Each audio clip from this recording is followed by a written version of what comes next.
তবন্ধকল আজিৰ এই স্পেশাল ভিডিওটি হে সমূহ শিক্ষাৰ্থীৰ কাৰণে যিসকল শিক্ষাৰ্থীয়ে যোৱা 2017-18 চনত 18 মহিয়া ডিএলএড কৰিছিল হয় বন্ধুসকল যিসকল শিক্ষাৰ্থীয়ে 18 মহিয়া নিয়ছৰ আন্ডাৰত ডিএলএড কৰিছিল যেটো national institute of open schooling বুলি আমি যাক সমুকৈ জানো নিয়ছ বুলি আৰু নিয়ছৰ আন্ডাৰত যোৱা 2017-18 চনত বহুত শিক্ষাৰ্থীয়ে যিসকল শিক্ষাৰ্থী প্ৰাইভেট স্কুলত শিক্ষকতা কৰিছিল বা গভৰ্ণমেণ্ট স্কুলত শিক্ষকতা কৰি আছিল হেসকল শিক্ষাৰ্থী বা ক্যান্ডিডেট সকলে তেওঁলোকে 18 মহিয়া ডিএলএড অধ্যয়ন কৰিছিল আৰু সেই 18 মহিয়া ডিএলএড টো ইতিমধ্যে এনসিটিয়ে 2024 ৰ প্ৰথম ভাগত ঘোষণা কৰিছিল যে হেতু বৈধতা নাই বা সেই কোৰ্সটো বা সেই ডিপ্লোমাটো শিক্ষকতা চাকৰিৰ কাৰণে কোনো ধৰণৰ বৈধতা নেথাকিব বুলি অৰ্ডাৰ দিছিল বা নোটিফিকেশন দিছিল হয় বন্ধুসকল তাৰে ওপৰত সুপ্ৰিম কোৰ্টত বহুত ক্যান্ডিডেটে পেটিশন দিছিল আৰু সেই পেটিশনৰ অন্তিম শুনানি ইতিমধ্যে আহি গৈছে আৰু এই অন্তিম শুনানি মতে কি আছে কি নাই অৰ্থাৎ সুপ্ৰিম কোৰ্টৰ অৰ্ডাৰটোত কি আছে কি নাই সম্পূৰ্ণ প্ৰমাণ সহ মই আপোনালোকক আজিৰ এই ভিডিওটিত জনাম যে 18 মহিয়া ডিএলএড টো দৰাচলতে চৰকাৰে বৈধতা দিব লাগিব নে নাই বা এনসিটিয়ে হেতু এপ্ৰুভ কৰিব নে নাই সম্পূৰ্ণ বিতং তথ্য মই আপোনালোকক এই ভিডিওটিত জনাম তো বন্ধুসকল তেতিয়ালে ভিডিওটি হ'বলৈ গৈ আছে বহুত ইনফৰমেটিভ ভিডিওটি হেহলৈকে চাব আৰু এনে ধৰণৰ ইনফৰমেটিভ ভিডিও পাই থাকিবলৈ মোৰ এই চেনেলটি এটা পৰ্যন্ত যদি সাবস্ক্ৰাইব কৰে সাবস্ক্ৰাইব কৰি মোক আগলৈ এনে ধৰণৰ নতুন নতুন ভিডিও বনাত প্ৰেৰণা যোগাব বুলি মই আশা ৰাখিলো তো বলক আজি মূল ভিডিওটিলৈ আগবাঢ়ো হয় বন্ধুসকল দৰাচলতে এই ডিএলএড কোৰ্সটো দুবছৰীয়া পাঠ্যক্ৰম হয় আৰু এইটো এনসিইআৰটিৰ দ্বাৰা এপ্ৰুভ এনসিটিয়ে এপ্ৰুভ দিছে যে এই ডিএলএড টো দুবছৰীয়া পাঠ্যক্ৰম আৰু দুবছৰ শিক্ষাৰ্থীসকলে অধ্যয়ন কৰিব লাগিব first same second same third same fourth same অৰ্থাৎ 4টা সেমিষ্টাৰ শিক্ষাৰ্থীসকলে পঢ়িব লাগিব কিন্তু কথা হল বন্ধুসকল যোৱা 2017-18 চনত নিয়ছৰ আন্ডাৰত যেটো ডিএলএড আগবঢ়োৱা হৈছিল সেই ডিএলএড টো অনলাইন আৰু ডিসটেন্স মোডত আছিল আৰু সেই কোৰ্সটোৰ যেটো ডিউৰেচন কেৱল আৰু কেৱল 18 মান্থস আছিল হয় বন্ধুসকল আমাৰ অসমতো বহুত এনেকুৱা শিক্ষাৰ্থী বা ক্যান্ডিডেট আছে যিয়ে এই 18 মহিয়া ডিএলএড কৰিছিল আৰু বহুত ক্যান্ডিডেটে ইতিমধ্যে চাকৰিও লাভ কৰিছে আৰু বহুত ক্যান্ডিডেট এনেকুৱা আছে যে তেওঁলোকে কোৰ্সটো কৰি চাকৰিৰ কাৰণে আবেদন কৰিব পৰা নাই হয় বন্ধুসকল সেই সমূহ শিক্ষাৰ্থীৰ কাৰণে ইতিমধ্যে অন্তিমটো শুনানি মতে যিসকল ক্যান্ডিডেটে 18 মহিয়া ডিএলএড কৰিছিল সেই ক্যান্ডিডেট সকলক হকাহ দিয়া হৈছে হয় বন্ধুসকল 18 মহিয়া ডিএলএড কোৰ্স কৰা সকলো ক্যান্ডিডেটে এতিয়া তেওঁলোকে ডিএলএডৰ যি মান্যতা বা তেওঁলোকৰ যেটো কোৰ্স মান্যতা লাভ কৰিছে according to the court order হয় বন্ধুসকল কোৰ্ট অৰ্ডাৰ দিছে যে তেওঁলোকে এই 18 মহিয়া ডিএলএড পাঠ্যক্ৰমৰ জৰিয়তে শিক্ষকতাৰ কাৰণে এপ্লাই কৰিব পাৰিব আৰু যিসকল ক্যান্ডিডেট ইতিমধ্যে চাকৰি লাভ কৰিছে বা তেওঁলোকে শিক্ষকতা কৰি আছে তেওঁলোকৰ চাকৰিৰ ক্ষেত্ৰতো কোনো ধৰণৰ হেম্পাৰ বা এফেক্ট নপৰে বৰঞ্চ তেওঁলোকৰ প্ৰমোশন বা অন্যান্যৰ কাৰণে তেওঁলোকে এই 18 মহিয়া ডিএলএডৰ জৰিয়তে তেওঁলোকে এই সুবিধাসমূহ গ্ৰহণ কৰিব পাৰিব হয় বন্ধুসকল তেতিয়ালে বলক আমি সেই কোৰ্ট অৰ্ডাৰটো চাই লওঁ তাত কি আছে কি নাই আমি ভালদৰে জানি লওঁ তো বন্ধুসকল এইটো আছে সুপ্ৰিম কোৰ্ট অফ ইণ্ডিয়াৰ জাজমেন্ট অৰ্ডাৰটো হয় বন্ধুসকল আপোনালোকে যদি এসচিআই পৰ্টেলত গৈ ডায়েৰী নম্বৰ 4961/2024 মাৰে তেতিয়ালে আপোনালোকে এই অৰ্ডাৰটো পাই যাব হয় বন্ধুসকল এই অৰ্ডাৰটোত আপোনালোকে যদি ভালকৈ চাই তেতিয়ালে আপোনালোকে দেখিব মানে শুনানি হৈ গৈছে এই কেছটোৰ ওপৰত বা এই পেটিশনৰ ওপৰত তো এতিয়া অন্তিমটো তেওঁলোকে এটা পেটিশনৰ যেটো অন্তিমটো মানে ডিসপোজ যেটো অৰ্ডাৰ সেই অৰ্ডাৰটো তেওঁলোকে এটো পাবলিশ কৰিছে অৰ্থাৎ ইয়াৰ পাছত আৰু কোনো ধৰণৰ শুনানি নহয় এটো তেওঁলোকে ডিসপোজ হৈ গৈছে অৰ্থাৎ এই পেটিশন বা এই কেছটো ডিসপোজ কৰি দিছে তো বন্ধুসকল ইয়াত কৈছে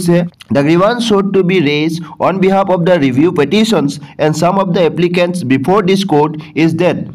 thought they were in employment and covered by the recognition order dated 2017 they believe that the judgment and order of this court dated 28/11/2023 hereafter judgment order under review would come in their way if they want to make better their prospects by applying either in other institutions or for promotional avenues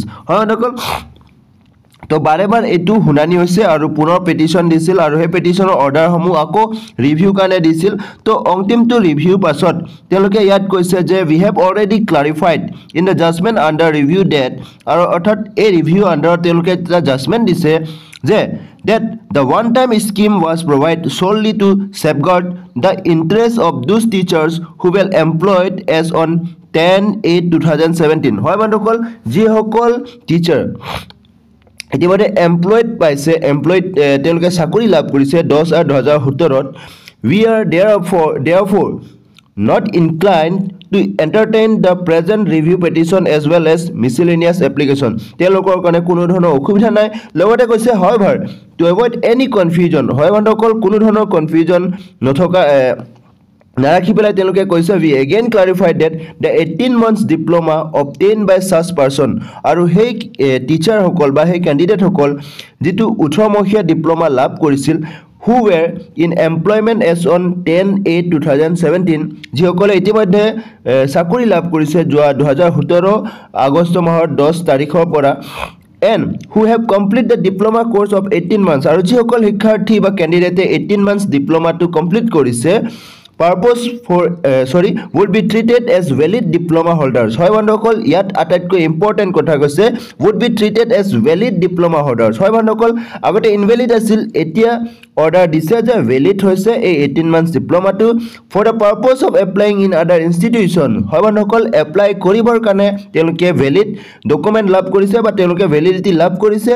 and for the promotional avenues hoy bandokol apply koribor kane ba promotional avenues or kane teluke ei 18 মহিয়া diploma টু validity লাভ কৰিছে তো আৰু কৈছে যে needless to state that clarification will be effective from the date of procurement of the judgment under review হয় বন্ধুসকল এই অৰ্ডাৰটো পিছতেই তেওঁলোকে কৈছে যে ক্লাৰিফাই কৰি দিছে আৰু এই অৰ্ডাৰটো পিছৰে পৰা তেওঁলোকে এই যেটো 18 মহিয়া ডিপ্লোমাৰ যি ভ্যালিডিটি হেতু ইফেক্ট হ'ব অৰ্থাৎ তেওঁলোকে এতিয়াৰে পৰা এপ্লাই কৰিব পাৰিব ইয়াৰ ওপৰত কোনো ধৰণৰ একো কোনেও বাধা দিব নোৱাৰিব বুলি কৈছে তো এই কথাটো তেওঁলোকে এই অৰ্ডাৰটোত স্পেশালি মেনশন কৰিছে হয় বন্ধুসকল আৰু কৈছে যে with the aforesaid clarification the review petitions as well as the miscellaneous application including all the pending application are disposed of হয় বন্ধুসকল সকলো ডিসপোজ কৰিছে ইয়াৰ পিছত কোনো ধৰণৰ শুনানি নহয় মানে আপোনালোকৰ এটো অন্তিমটো শুনানি আৰু এই শুনানিৰ পাছতে তেওঁলোকে ক্লাৰিফাই কৰি দিছে যে ইতিমধ্যে যে ওপৰত যিখিনি কথা তেওঁলোকে ব্যক্ত কৰিছে বা কৈছে সকলোখিনি এই অৰ্ডাৰটো পিছতে লাগু হৈ যাব আৰু ইয়াৰ পিছত কোনো ধৰণৰ শুনানি নহয় ইয়াতে ডিসপোজ কৰিছে হয় বন্ধুসকল এই কথাটো কৈছে আপোনালোকে যদি এসিআই পোৰ্টেলত যায় আপোনালোকে এটো যদি চাই তেতিয়ালে আপোনালোকে পাই যাব ডেটটো মাৰিব 10 ডিসেম্বৰ 2024 লেটেস্ট যেটো অৰ্ডাৰ হয় বা তেওঁলোকৰ জাজমেন্ট হয় হেতু আপোনালোকে তাত পাই যাব এসিআই পোৰ্টেলত তো আপোনালোকক মই এটো প্ৰমাণ হহ এটো কাৰণে দেখুৱাইছো যে বহুত ক্যান্ডিডেটে সুধি আছিল যে নিউজ ডিএলএড ভ্যালিডিটি লাভ কৰিছে নে নাই তো বহুত ক্যান্ডিডেটে কি কৰিছে পেপাৰ কাট কিছুমান দেখুৱাই পেলাই আপোনালোকক বুজাইছে যে তেওঁলোকে ভ্যালিডিটি লাভ কৰিছে কিন্তু মই আপোনালোকক প্ৰমাণটো পোৱা নাছিলো কাৰণে মই আপোনালোকক জনোৱা নাই তো বন্ধুসকল অৱশেষত মই এই কোৰ্ট অৰ্ডাৰটো লাভ কৰিছো আৰু আপোনালোকক মই এই ভিডিঅ'টিৰ জৰিয়তে জনাইছো যে আপোনালোকৰ যি 18 মহিয়া ডিপ্লোমা বা ডিএলএড টো আপোনালোকে সেই ডিপ্লোমাৰ জৰিয়তে এতিয়া শিক্ষকতাৰ কাৰণে এপ্লাই কৰিব পাৰিব বা আপোনালোকে যদি শিক্ষকতা কৰি আছে তেনে ক্ষেত্ৰত আপোনালোকক কোনো ধৰণৰ অসুবিধা আহিব নোৱাৰে বা নাহে সেই কথাটো এই অৰ্ডাৰটোৰ জৰিয়তে স্পষ্ট হৈ গৈছে হয় বন্ধুসকল তেতিয়ালে এইটো আছিল আজিৰ ভিডিঅ' আশা কৰিছো আপোনালোকক মই এই ভিডিঅ'টিৰ জৰিয়তে কিঞ্চিত হলে উপকৃত কৰিব পাৰিছো তো বন্ধুসকল তেতিয়ালে ভিডিঅ'টি শেষলৈকে চোৱাৰ বাবে আপোনাক অশেষ ধন্যবাদ জয় আই হোম।